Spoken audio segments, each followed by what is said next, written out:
몸이라는 게 젊었을 때 몸하고 이제 나이 들면은 공통적으로 느끼는 게 몸이 말을 안 듣는 거예요. 이제 이게 우리 몸이에요. 그러면 성경은 내 몸에 대해서 정확하게 뭐라고 얘기하는가? 내 몸은 일반적으로 이제 지금 말씀드린 거고, 성경은 내 몸에 대해서 뭐라고 말하느냐 봤더니, 성경은 우리 몸에 대해서 무관심하지 않고 섬세하게 우리 몸에 대한 얘기를 하고 있어요. 그래서 이걸 쭉 이제 시리즈로 몇 번 준비한 게 있는데, 첫 번째는 내 몸은 성경에 오묘하고 놀랍게 창조되었다고 말을 하는 거예요. 내 몸이 그냥 내 몸이 아니라 창조할 때부터 내 몸은 아주 기가 막힌 작품이라는 거예요. 내 몸이 이래도. 그래서 예수님이 이 땅에 오신 목적이 뭐냐 하면, 크리스마스 때마다 보통 많이 인용하는 구절이 요한복음 1장 14절인데, 말씀이 육신이 되어 우리 가운데 거하심에 그 영광을 보니 아버지 독생자의 영광이여 은혜와 진리가 충만하리라. 가장 중요한 얘기는 크리스마스 때 예수님이 우리 몸을 입고 왔다는 거잖아요. 예수님이 하나님이신 분이 우리의 몸, 우리 똑같은 인간의 몸을 입고 이 땅에 오셔서 우리를 구원하려고, 우리 몸을 구원할 목적으로 예수님도 우리 몸으로 갈아입은 거예요. 그래서 몸으로 오셨어요, 예수님이. 이제 성경에 관한 하나님의 그 몸에 관해서 쭉 여러 가지로 이제 다양하게 살펴보는데, 수십억의 인구하고 같이 구속 역사를 이루고 구원하시기 위해서 일단 첫 출발이 뭐냐면, 하나님이 내가 사람의 몸을 입고 내려가야겠다. 그러니까 우리 모두가 몸을 가지고 수십억의 사람이 수천 년 전부터 살고 있으니까, 하나님께서도 네가 몸을 입고 몸을 입은 저 사람들 틈에 들어가라. 또 몸을 입고 사는 우리에게 예수님께서 몸을 입고 이 땅에 인간의 몸을 가지고 이 땅에 태어나셨단 말이죠. 자, 부활절 때마다 전하는 또 공통적인 메시지가 뭐냐면, 우리의 몸이 부활에 참여하게 될 것이다. 내 이 몸이, 볼품없는 이 몸이 그래도 부활의 영광에 참여할 몸이다. 그러니까 이게 이 몸이 태어날 때부터 부활할 때까지 성경에는 내 몸하고 예수님의 계획이 다, 하나님의 구속 역사가 내 몸을 통해서 이루어지는 거거든요. 그런데 문제는 우리 몸이 피곤한 게 문제예요. 우리 몸은 안 피곤하고 살면 좋겠는데, 모두의 우리 몸의 공통점은 피곤한 몸이라고 이사야 40장 30절에 말씀하고 있잖아요. 제 말이 아니라 성경이에요. 같이 읽습니다. 시작. 소년이라도 피곤하며 곤비하며 장정이라도 넘어지며 쓰러지되. 아니, 소년이 왜 피곤해요? 근데 요새는요, 유치원에 다니는 애도 아우 피곤해. 왜? 유치원에도 피곤하다는 거예요. 아니, 우리 80이 되신 할매들이 피곤하다 그러면 이해하죠. 근데 유치원에 다니는 어린 것도 피곤해, 소년도 피곤해. 청년들은 안 피곤해? 아니에요. 청년들도 피곤해, 장정들도 피곤해. 왜 그럴까요? 우리 모두가 참으로 하나님 앞에서 살아가기보다 인간적인 자기 힘을 가지고 살다 보니까 결국 우리 몸은 피곤할 수밖에 없어. 누구나 피곤한 게 여기 안 피곤한 사람 있으면 나와보세요. 그러면 하룻밤만 한번 날밤 새보세요. 내일 아침 모레 되면 그냥 언제 정신이 왔다 갔다 할 거예요. 피곤해요. 우리가 피곤하게 살아가요.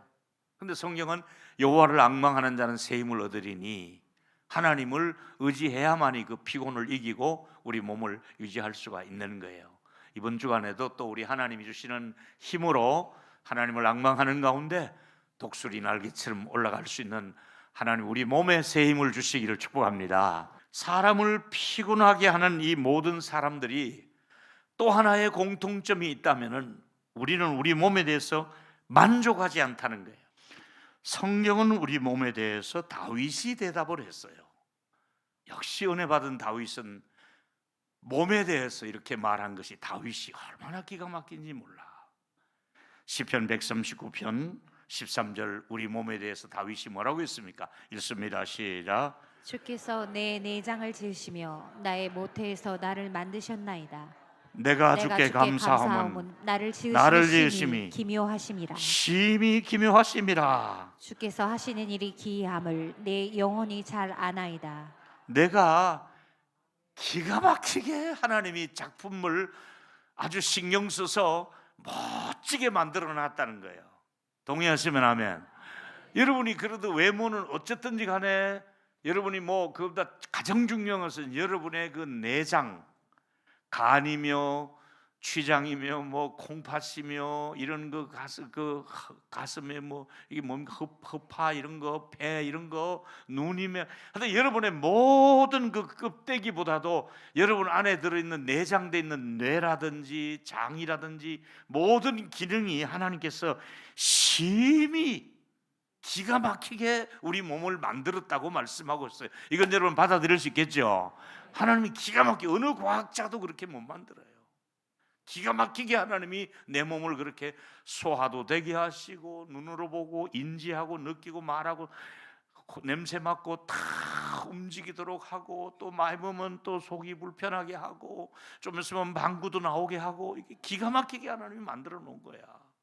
우리 몸이 참 신경 쓰시고 세밀하게 섬세하게 만들었는데 이 몸이 불완전해진 것은 타락하고부터예요. 우리 몸이 하나님의 계명을 지키고 그러면부터 이제 타락한 몸이 되고 연약한 몸이 되고 또 그럼에도 불구하고 우리 몸은 여전히 오묘한 가운데 지금까지 인생을 살아왔단 말이에요. 그 막 태어난 아기가 최고로 제일 예쁜 거예요. 갓난 아이들이 막 돌 지나기 전에 그 아이들 보면은 까꿍 해도 깍 그러고 웃잖아요. 너무너무 예쁘잖아, 그죠? 아기 때 얼마나 예뻐요. 우리가 지금 중고등학생들이나 청년들 보면 얼마나 예뻐요. 나 연속곡 볼 때마다 하여튼 뭐 금이야 옥인가 그거 보면 참 그렇게 예뻐요. 여자들이 참 예뻐요. 그러면서 아이 때는 아이 때로 청년은 청년대로 예쁜데 그럼 노인은 보기 싫으냐? 아니에요. 노인의 마음속에는 세상을 바라보는 지혜와 따뜻함과 너그러움과 도저히 젊은이들이 가지고 있지 않는 지혜가 노인 안에 또 들어있잖아요. 젊은이들은 몰라요. 노인 속에 들어있는 그 깊은 생각과 그 참 노인만이 가지고 있는 존경스러운 것들이 노인 안에 또 들어있잖아요. 그러니까 오늘은 우리 몸이 하나님이 정말 신경 써서 멋지게 우리 몸을 아무리 의사들이 이해도 안 되도록 그렇게 우리 몸을 만들어 놓은 최고의 글작품이 내 몸이다. 우리 몸을 우리가 좋은 제품을 핸드메이드라고 했는데 하나님의 핸드메이드인 거예요. 빵집에도 가면 아주 유명한 제빵사가 쫙 핸드메이드를 만들어 놓고 공장에서 막 대량 찍어내는 삼립빵 뭐 이런 게 있잖아요, 그죠? 그거하고는 달라요. 옛날에 우리 삼립식빵 그 해가 막 찍어내는 그거하고 핸드메이드 좋은 제빵사가 질 좋은 걸 가지고 잘 만들면 굉장히 비싸도 날개도 많은 사람이 사가는 게 핸드메이드 그게 다르단 말이에요. 여러분 옆 사람에게 말씀해 주십시오. 하나님의 핸드메이드입니다. 시작. 할렐루야. 내 몸은 기가 막히게 만드신 하나님의 핸드메이드다. 첫 번째고 두 번째는 내 몸은 이제부터 목적을 가지고 만들었어요. 하나님 내 몸을 만들 때는 목적이 있어요. 그 목적이 뭐냐 하면은 몸은 우연히 되는 것이 아니라 창조주의 목적이 있는데 부모는 잘 몰라요. 아이를 놓고 키우고 중고등학교 보내는데 부모는 내가 이 아이를 키워서 뭐 유명한 뭐 기업체에 들어가고 아니면 뭐 판검사가 되고 이제 이게 우리 부모님들의 생각이잖아요. 근데 그 잘 되었으면 이건 우리 일반적인 우리 부모님들의 생각이고 하나님은 이 아이가 태어나서 병과가 다 있어요. 하나님은 우리가 이제 군대 가면 병과가 있듯이 얘는 내가 하나님께서 체육을 잘하도록 했어. 아니면 얘가 나는 음악을 잘하도록 했어. 얘는 누구는 또 이렇게 기계를 잘 만들도록 했어. 이렇게 부모는 몰라도 하나님은 그 어떤 주특기를 다 주셔가지고 우리는 모르게 하나님이 그 코스대로 지금 가고 있는 중에, 저는 나중에 70대고 알아보니까 하나님이 내게 준 주특기는 너 설교 준비해서 설교해라. 이게 하나님 내게 주신 은혜요, 은사요. 이게 목적이야. 할렐루야. 이게 다 목적이 있어. 다 저처럼 되는 게 아니라 여러분에게 다른 대로 다 목적이 있는 거예요. 성경은 우리 하나님께서 우리의 몸을 지으시고 의도하신 바가 있다. 내가 이러이러할 때를 위해서, 내가 이러한 일을 위해서 내가 너의 몸을 사용할 것이다. 이렇게 하나님이 우리가 목적 있게 지었다는 사실을 아셔야 돼요. 따라하세요. 내 몸은 하나님이 주신 선물이다. 시작. 한 번 더. 내 몸은 흑사리 껍데기가 아니다. 할렐루야. 로마서 1장 21절에 이놈의 인간들이 하나님을 알되 하나님을 영화롭게도 아니하고 감사하지도 아니하고 오히려 그 생각이 허망하여 미련하여 마음이 미련해졌다. 우리 몸 안에는 기능 중에 하나가 마음이 있잖아요. 내 몸만 껍데기만 있는 게 아니라 내 안에 마음이 있잖아요. 근데 이 마음이 하나님께 감사할 줄 아는 마음이 있고 미련한 마음이 있는 거예요. 여러분, 하나님께서 몸을 주신 것은 너 몸 그거 가지고 미련 떨지 말고 하나님께 네 몸 주신 것, 네 환경에 감사하라고 주신 것이 내 몸을 하나님이 주실 때 의도하신 목적이에요. 내 몸 가지고 미련하게 하나님을 향하여 원망하지 말고 오히려 하나님과 사람 앞에 감사할 줄 있는 여러분의 몸 안에 마음의 기능이 그렇게 발달되기를 축복합니다. 우리 몸과 마음이 그렇게 가야 되는 거예요. 마땅히 내 몸을 이 땅에 태어나서 살게 하신 것을 감사해야 되잖아요. 지금까지 이 땅에 태어난 거 감사하고, 그래서 우리 몸은 고린도전서 10장 31절에 일단 먹어야 되잖아요. 내 몸은 마셔야 되잖아요. 근데 네가 뭘 먹든지 마시든지 무엇을 하든지 하나님의 영광을 위하여 하라. 내 몸은 하나님의 영광을 위하여 존재하는 줄로 믿습니다. 내가 존재함으로 먹고 마시면서 하나님의 영광 위에 살자. 이게 이제 우리 몸을 우리가 컨트롤 해가면서 생각하는 우리 몸에 대한, 미래에 대한 우리 청사진이잖아요.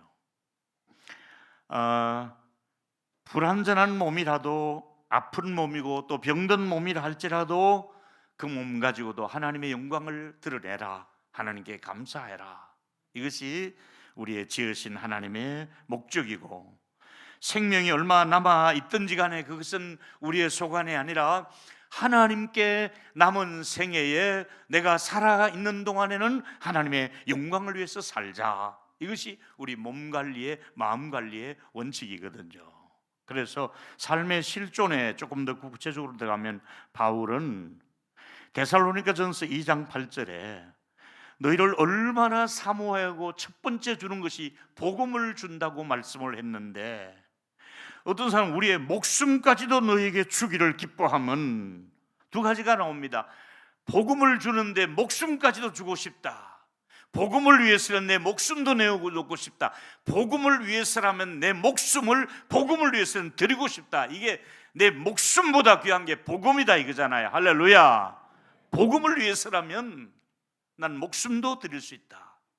내 몸이 최고인 줄 알았는데 내 몸보다 소중한 게 복음을 전하는 일인데, 이 복음을 전하는 일에는 난 내 목숨도, 내 몸을 내어놓을 수 있다. 이제 바울이 깊어진 우리 몸의 실존을 말하는 건데, 바울은 복음을 나누어주는 일을 위해서 얼굴을 보고 싶다고 얘기하는 것을 볼 수 있습니다. 우리 몸을 서로 봐야 됩니다. 같이 데살로니가전서 2장 17절을 읽습니다. 형제들아 시작. 형제들아, 우리가 잠시 너희를 떠난 것은 얼굴이요 마음은 아니니 너희 얼굴 보기를 열정으로 더욱 힘써 놓으라. 너희 얼굴 보기를 심히 원한다. 우리가 여러분 주일마다 또 혹은 셀 모임에서 가족끼리 얼굴을 보아야 되는 것이 이게 정상이거든요. 우리가 얼굴을 본다는 게 얼마나 감사하고 반가운 일인지 몰라요. 우리가 매주일 가족이든 교회 안에서든 내가 누군가의 얼굴을 볼 수 있다는 이 자체가 너무너무 감사하고 바울도 심히 성도들을 보고 싶어 하잖아요. 근데 한 수 더 들어가서 보니까 사도 요한도 직접 얼굴 보려고 애쓰는 그의 편지를 볼 수 있어요. 같이 요한 2서 1장 12절을 읽습니다. 내가 시작. 내가 너희에게 쓸 것이 많으나 종이와 목으로 쓰지 아니하고 오히려 너희에게 가서 대면하여 말하라니 이는 너희 기쁨을 충만하게 하려 함이라. 요한은 편지를 자주 쓰고 편지로 왕래하던 그 성도들 그 시대에 뭐 핸드폰도 없고 그랬잖아요. 그런데 심히 내가 얼굴을 보기 원한다, 대면해 보기를 원한다. 바울이나 요한이나 같은 마음이 뭡니까? 내가 얼굴을 보고 얘기하고 싶다, 얼굴 보고 싶다, 대면하고 싶다 하잖아요. 왜 우리 여전사님들 신방을 가게 합니까? 얼굴 보고 가서 또 기도해드리고 교회 나와서 우리 같이 얼굴 보자 이거 아닙니까? 여전사님들은 인력거꾼이야. 인력거 몰고 가는 거야. 또 감기 드셨어요? 예 그래요, 다음 주에 봐요 하고 모셔오는 거야. 그러니까 우리가 왜 그럽니까? 얼굴을 우리가 서로 봐야 될 사람들이잖아요. 우리 얼굴을 봐야 돼요. 자, 그런데 더 기가 막힌 것은 바울이 이제 로마를 간다고 하니까 배에서 내리는데 성도들이 막 마중을 나온 거예요. 사도행전 28장 15절에 그곳 형제들이 우리의 소식을 듣고 아비오 광장과 뭐 트레이서 베르드까지 맞으러 나오니 바울이 그들을 보고 뭐 했어요? 하나님께 감사하고 담대한 마음을, 얼굴 보고 나니까 감사하고 담대한 마음이 생겼다고 이렇게 봐야 되는 거예요. 우리 몸과 몸은 서로 얼굴과 얼굴을 만나야 되는 거예요. 만나고 나면 감사하고 담대하고 용기가 얻는 거예요. 우리 자주 만나야 되는 거예요. 그래서 할렐루야, 봐야 감사하고 담대하고 위로받고 용기가 나는, 이게 서로 봐야 되는 거예요. 로마에 도착하자마자 성도들이 막 이 광장으로 마중을 나오고 성도들을 바라보고 바울 같은 사람도 얼굴 보고 성도들 때문에 막 용기를, 그 지치게 막 배가 막 파손되고 막 독사에게 물리기도 하고 고생하면서 가는데도 만나고 나니까 막 바울이 그동안 고생은 씻은 듯이 없어지며 용기를 얻고 기쁨을 얻었다 그랬잖아요. 그래서 우리 얼굴을 서로 봐야 되는 거예요. 세론들끼리 서로 만나고 봐야 되는 거예요. 우리가 서로 매주일 만나서 얼굴 보는 게 이게 보통 축복이 아니라니까요. 제가 여러분, 왜 선교사님들이 오면, 또 농어촌 교회에서 목회자들이 오면 특별한 일이 없으면 저는 꼭 식사를 하고 또 뭐라도 사드리고 또 위로하는 시간을 갖는 이유가 뭔 줄 아십니까? 사람은 만나야 정이 들고 용기를 얻고 새 힘을 얻고, 또 죄송하지만 저를 만나는 사람들이 그래도 괜히 만났다 소리 안 듣도록 마음의 위로와 용기를 얻고, 목사님 다음에 꼭 만나요, 꼭 만나요 하는 그런 얘기들을 들으면서 우리가 여러분, 내가 몸이 있을 때, 죄송합니다, 언어가 소통이 될 때 만나야 됩니다. 우리가 소화가 될 때 서로 만나 음식을 먹어야 됩니다. 언어 소통이 안 된 분들 만나면 무슨 재미가 있겠습니까? 음식 먹고 소화도 못 시킬 때 만나면 무슨 내가 두 발로 걸어갈 때, 누가 휠체어 데리고 가기 전에 내가 두 발로 걸어갈 때 만날 사람 만나고 음식 먹고 같이 기뻐하고 얼굴 보고 언어 소통하고 좋은 관계를 맺어야 되는 겁니다. 내 몸을 이 땅에 지탱하고 있는 동안에 좋은 관계를 사람들하고 맺으라고 내 몸을 하나님이 지금 사회활동하라고 주신 거예요. 그래서 여러분, 상대방에게 나는 쓸모없는 존재가 아니라 유익한 존재라서 내가 오늘 저분을 만남으로 저분이 나 때문에 기쁘고 감사하고, 내가 또 저분을 만나고 오니까 나 저분 만나기를 잘했다고, 너무너무 귀하다고, 이렇게 서로 얼굴 보고 만나는 과정 속에서 하나님이 그 만남의 그 틀 안에서, 만남의 교제 안에서 좋은 용기를, 바울도 얻고 있지요, 요한도 그렇지요, 얼굴 보기를 원한다 그랬지요, 보고 반가워서 그냥 목숨까지 내어놓겠다 그러지요. 이 정도가 되는 것이 우리 모두가 사람을 만나서 용기를 주고 또 용기를 얻을 수 있는 만남이 하나님의 목적이 있는 만남이더라 이거죠. 마지막 세 번째는 더 중요합니다. 하나님은 내 몸보다도 중심을 보십니다. 지금까지는 우리 몸에 대해서 일반적인 얘기도 했고 몸이 관계를 유지해야 되는 것도 말씀을 드렸는데, 더 중요한 것은 하나님이 이제 왕을 세우려고 할 때 사무엘에게 하신 말씀이 사무엘상 16장 7절에 여호와께서 사무엘에게 이르되, 그 아들들 쭉 왔잖아요. 그 용모와 키를 보지 말라, 그 외모를 보지 말라. 내가 그들을 버렸노라. 내가 보는 것은 사람과 같지 아니하느니 사람은 외모를 보거니와 나 요한은 뭘 본다고요? 중심을 보라. 사람은 사람인지라 외모를 볼 수밖에 없어요. 그러니까 그나마 사람들 앞에 여러분들이 모이고 얼굴을 보이려니까 외모를 꾸미잖아요. 최대한의 얼굴을 여러분이 꾸미고 관리하잖아요.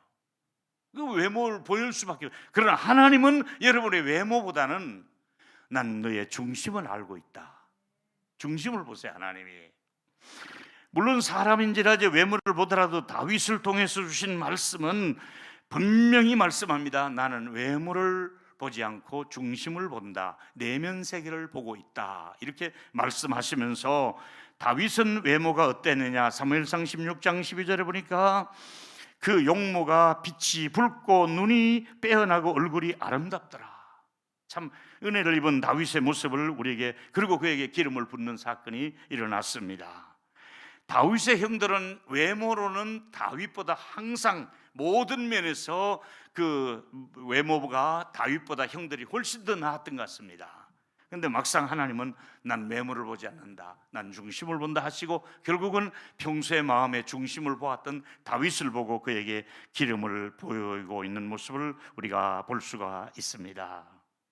하나님은 외모보다도 여러분의 내면 세계를 더 잘 보고 있습니다. 요즘 영적 지도자들 또 후배 목사님들을 보면은, 동역자들을 보면은 자기를 홍보하는 일에, 자기를 드러내고 홍보하는 일에 스펙을 쌓고 뭐 학위를 가지고 이런 것들을 자기를 막 드러내고 사람들에게 알리고 교인들에게 자기가 이렇다 하는 것을 자꾸 올리는데 뭐 나쁜 건 아니지만은 하나님은 그 목사가 얼마나 희생할 수 있는 마음을 가지고 있는가, 자기를 드러내려고 하는 사람보다 교회를 위해서 얼마나 희생할 수 있는가, 하늘의 미랄이 될 수 있는 사람인가. 내가 저 장로를 세우면 하늘의 미랄이 돼서 자기를 희생시킬 수 있는 사람인가, 내가 저 권사를 세웠더니 희생적인 권사님인가. 외모는 굉장히 아름다운데 그 속에 희생할 마음이 없구나. 하나님이 사람 세워놓고 후회한다 그랬거든요. 왜? 희생정신이 없을 때. 외모는 좋은데 중심을 보니까 그게 아니라는 거잖아요. 저와 여러분, 이제 외모는 우리 모두가 나이 들면 어쩔 수 없이 늙고 아프고 병들고 우리의 몰골이 젊은 때만 못하겠지요. 그러나 제가 여러분과 함께 약속하고 싶은 것은 우리 하나님 앞에서 외모보다도 아름다운 중심을 가지고 살 수 있는 저와 여러분 되기를 축복합니다.